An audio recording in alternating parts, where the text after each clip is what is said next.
Can you imagine a life where you can transform your dream to become a reality? Kung yan ang gusto mo, you got to listen to this episode. Videos that will make you wealthy and debt-free.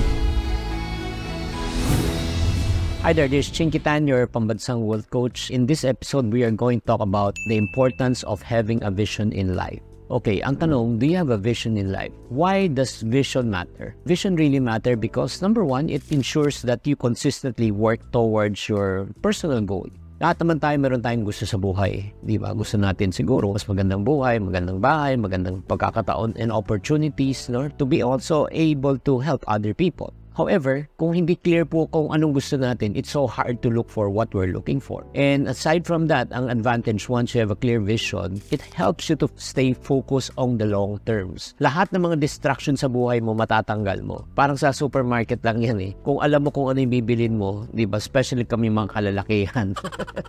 Yan ang unang pupuntahan po naman namin. And then, ang best thing about vision, it also helps you to be an open learner and you're adaptable to the situation kung alam mo talaga kung anong gusto mo. However, kung may good side po ang vision, meron din siyang negative side. Kung hindi natin alam kung anong gusto natin. Number one, you become stagnant. Sa totoo lang, wala kang masyadong progress na nangyari sa buhay. So, marami kang tinatawag na unmet potential, unfulfilled dreams, no, in life. So, in the process, pagka hindi po clear kung anong gusto po natin sa buhay, alam nyo anong nangyari ang next? Yung self-esteem po natin and confidence po natin na ay naaapektuhan. Without vision, you are bound to fail to see the bigger picture.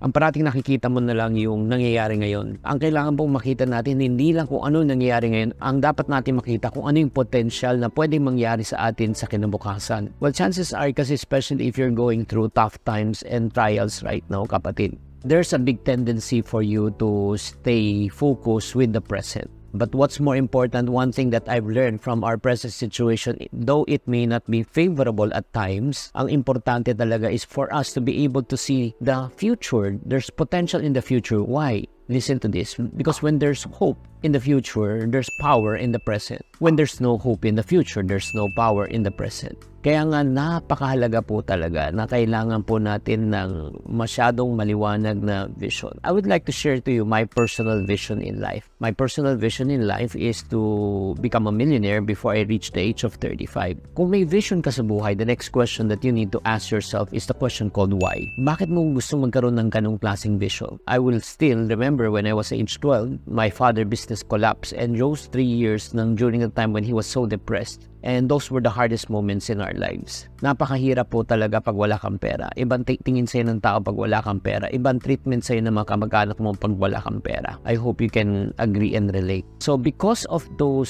yung parang past nangyayari po sa amin, and nagkaroon ako ng vision. And I told myself, I want to become a millionaire before I reach the age of 35. So the vision was so clear. It was so clear. Kaya nga ang importante talaga, if you really want to have a vision, allow me to share with you the 3 frameworks of having a clear vision. Number one, it starts with the word called imagination.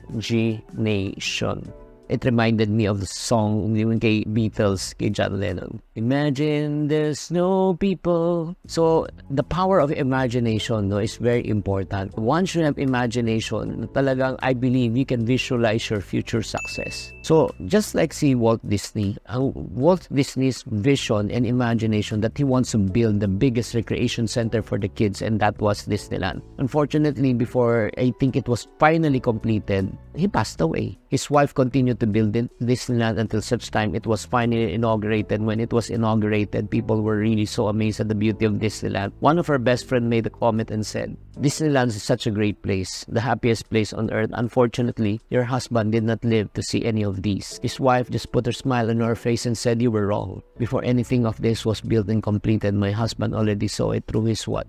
Vision. So that's the power of vision, the imagination. And likewise, my vision, going back to my personal vision, I want to become a millionaire before I reach the age of 35. So after the imagination comes, the next thing that should come is planning. Kaya may imagination ka, kailangan may plano ka. You have to create a detailed plan on how you can really execute to achieve your vision. Again, if you talk about that, alala ko talaga yung I wrote a plan, my plan, is to get into sales. Why? Because during that time, nobody wants to hire me because I was only 12 years old, and the only way that I can do is through selling. The first venture that I got into is selling toilet papers. When I was selling toilet papers, sinabi ko, plinano ko na kung magkano kailangan ko ibenta, kung ilan ang ibebenta ko in order for me to make this profit. Talagang planado siya. So, sobra akong excited talaga. And yun nga, I can still recall, I think I made my first 100 pesos on my first week of selling. 100 pesos, hindi ko makalimutan yung kumita na ako agad. And during that time, 100 pesos was a lot of money. I think that was in the early 80s or late 70s. So malaking pera na yun po para sa akin. It also reminded me of a great person who really planned really well. He took significant risks by founding a company, and he pursued groundbreaking innovation, and then pumasok din siya sa tinatawag nating renewable energy and space exploration. Plinano niya talaga until such time na form niya yung company ng Tesla and SpaceX, and that's no other than Elon Musk. He's also one of my idol. I really look up to him. Sinasabi ko, this is a man of vision. So right now, again, let's go back. Imagination, that's number 1. Number 2, planning. And the third most important thing to make your vision to become a reality is execution. Kahit na napakaganda imagination mo, yung pangalap mo, kahit na maganda ang plano mo, pero pag wala kang ginawa, walang mangyayari. Agree? And that is what I did. I sold toilet paper, I sold pants, I sold shoes, I sold shirts. And while I'm executing all of these things, this is again, yung tinatawag na expectation versus reality. Ang expectation mo, kikita ka.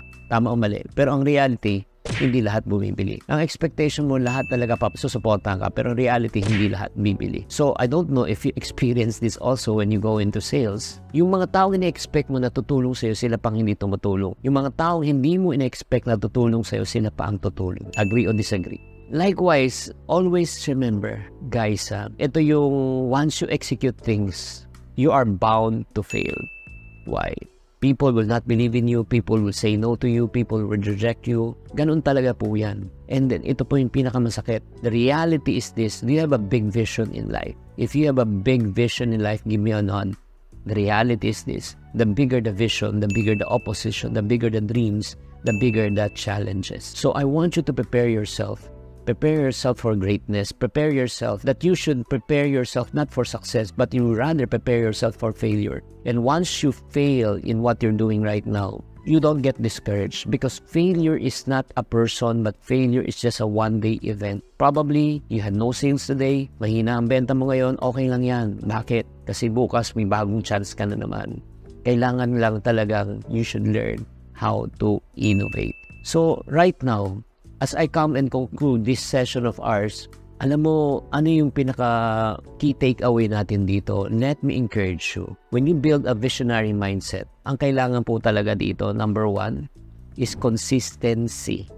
Okay? Consistency. And then number 2, focus on the positive, not on the negative. Number 3, kailangan forward thinking ka parate.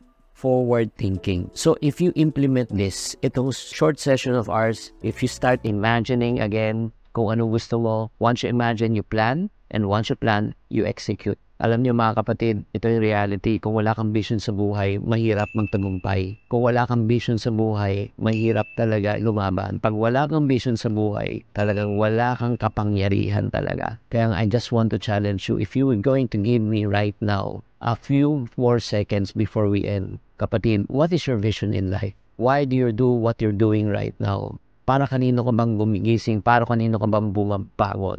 And I hope yung vision mo ay malalim. It should be really deep. Your deep why you're doing what you're doing in order for you to make your vision to become a reality. So if you like this episode, if you do like this episode, I encourage you to like, share and this episode with your friends, especially for people na nawawalan po ng pag-asa. Huwag po kayo mawalan ng pag-asa. Dahil bukas, may bago tayong pag-asa. Tatandaan, as I always say, in my program, To Every Problem, there's always a solution. If you're not part of the solution, you're part of the problem. Always. Think positive. Bye.